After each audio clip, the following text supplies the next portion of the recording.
question, to me, is the truth. That's the truth I'm speaking of. That's the level of relationship we're allowed to have with our fellow human, whether it's being brought to the table and sharing a meal. In so many ways, it's never been a better time to want to learn about that. And as much as there is a push for the fear, there's never been, perhaps with the web, more opportunities to volunteer. And I think when you go somewhere just with the intention of giving first, and not to say, oh, as a person who's like literally just gone places and say, hey, how can I, it's just going to feel good. I'm going to just, try to work in this hospital and share some healing, or travel the land and wander around and massage a bunch of Mayan people, or hear about their healing, or wherever. The opportunity is just there to be a world server, I think is ultimately a coined phrase for this. And I think world service, whether it's in your backyard or it's in remote parts of the world, is equally as available, if not more so now, with globalization, with flights and competing airlines. So I'd suggest to a lot of people, if there's a culture that interests you, there's woofing. There is a ton of volunteer opportunities that will guide you to where you need to be, whether you're paying for it or just simply, resources for information.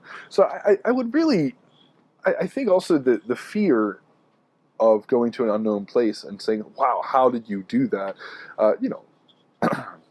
There's more information. There's other people. There's very few uncharted parts of this world. So I think with a right amount of research, you can dispel all fear with knowledge, because there's many news reports about how dangerous there are. If you go in somewhere like TripAdvisor or Lonely Planet, or even Tribe.net, I think was a resource I used a while back. These are other people's stories of how they've gone and done the stuff that you want to do. And whether you want to do it differently or how you want to do it, that's up to you. But I think there's really so much knowledge to dispel that fear, more so now because of other people having experienced the same stuff.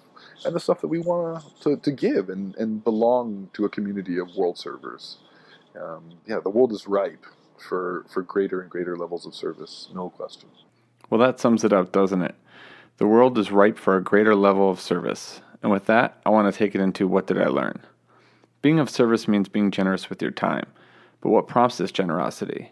When we speak of altruism versus self-preservation, it seems like a fine line between nature and nurture, to which you may fall on either side of that line.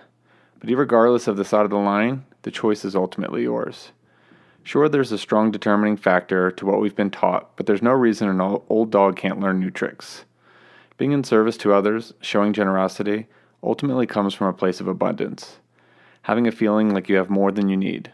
Whether it's in terms of financial, emotional, or physical well-being, we give because we're grateful for what we have. The most generous people aren't necessarily the ones that have the most, but feel like they are. It starts from within, and being generous to ourselves internally fills our love cup so that we may overflow outward to the world. And when we make this decision, it no longer becomes a choice, but a way of life. And we stop asking the question, what do I want? And start asking, how can I help? To enjoy more content from The Spoken You, download our podcast from iTunes or Stitcher. Write to us on thedailyu.org, or follow the discussion on Twitter at @TheDailyU, or like us on Facebook. As always, join us here every Monday where we challenge the status quo and engage our brains for something beyond the screen. This is The Spoken You with Jeff and Brett, signing off.